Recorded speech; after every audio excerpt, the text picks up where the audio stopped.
फिर कैसे बदला ये बदला राजीव गांधी के समय से बदलना शुरू हुआ।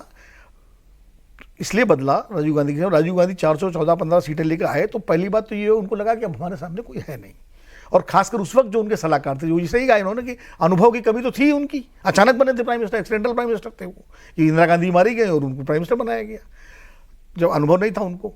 और उनके जो सलाहकार थे, अरुण नेहरू, सतीश शर्मा, अरुण सिंह, ये सारी जो मंडली थी उस समय, वो बिल्कुल एक अलग तरह की मंडली थी। उसमें अरुण नेहरू हिंदुत्व का मोर्चा संभाल रहे थे, तो दूसरी तरफ जो तमाम उनके सलाहकार थे अंग्रेजी दां लोग, वो सेकुलरिज्म की बात कर रहे थे, और राजीव गांधी खुद उसको डिसाइड नहीं कर पा रहे थे कि हमें कौन सी लाइन चाहिए। इसलिए शाबानों पर पहले आरिफ मोहम्मद खां को वो आगे बढ़ाते हैं, भाषण दे दो, आरिफ मोहम्मद खां भाषण देते हैं, उसकी सराहना करते हैं पार्लियामेंट में राजीव गांधी सुप्रीम कोर्ट के फैसले की जो आरिफ मोहम्मद, और उसके बाद जब पूरा दबाव पड़ता है तो जडार अंसारी जो है करके उसके जब लोगों ने डरा दिया इनको कि हाँ, मुसलमान और एक और दिलचस्प बताऊं, ये खुलासा खुद आरिफ साहब ने एक बार मुझसे निजी बातचीत में किया था कि ज्यादा डराया था उनको तथाकथित हिंदू नेताओं ने जो सेकुलरिज्म वाले थे राजीव गांधी को। मुस्लिम नेताओं ने तो डराया ही होगा, जो डराया होगा, जो हिंदू सेकुलरिज्म के चैंपियन नेता थे उन्होंने ज्यादा डराया। क्या इससे आपको नुकसान हो जाएगा, मुसलमान इससे नुकसान हो जाएगा, और वहां से ये मुस्लिम सो कॉल्ड मुस्लिम, अब उस बात को राहुल गांधी कहां तक ले आए, वहां से वह कहाँ तक लिया है, ये ए.के. एंटनी कमेटी की रिपोर्ट कहती है कि हमारी पार्टी की छवि मुस्लिम परस्त पार्टी की हो गई है। बिल्कुल, और हमको इसको बदलना चाहिए, तो बदलने की बजाय उसको और पुष्ट कर रहे हैं।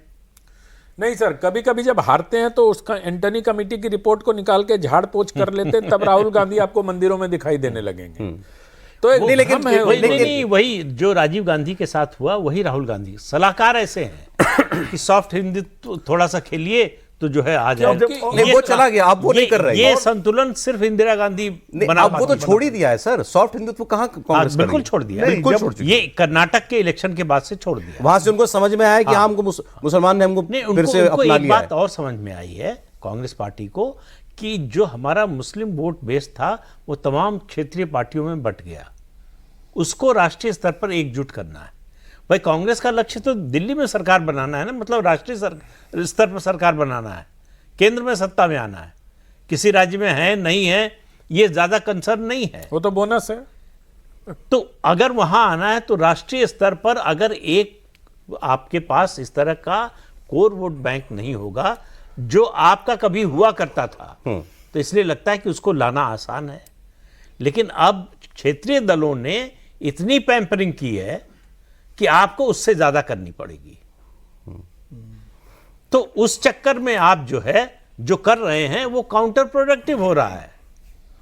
दरअसल हिंदू जागरण का जो काम संघ नहीं कर पाया वो राहुल गांधी और उनके सलाहकार और ये जो नोमानी साहब का आपने बयान का जिक्र किया, ये लोग करा रहे हैं। भाई इसका मतलब किसी भी आप मोहल्ले में चले जाइए, गांव में चले जाइए, किसी हिंदू से ये बयान उसको पढ़ के सुना दीजिए, उसका रिएक्शन पूछ लीजिए, वो किसी पार्टी से न जुड़ा हो। ऐसे व्यक्ति से बात कीजिए जो किसी पार्टी का समर्थक या कार्यकर्ता ना हो, आपको पता चल जाएगा क्या असर हो रहा है। एक चीज और है, जो जब कांग्रेस कमजोर हो गई और उसने जब कम्युनिस्टों के साथ जब उसका अलाइनमेंट हुआ, सीपीएम के साथ, जो अभी जिसकी बात कर रहे थे कि मनमोहन सिंह, सोनिया गांधी, अहमद पटेल, उसमें एक नाम और लेना चाहिए था, हरकिशन सुरजीत का। हाँ बिल्कुल, जो खासकर 2004 से 2008-9 तक तो मतलब वो थे ही भाई जी।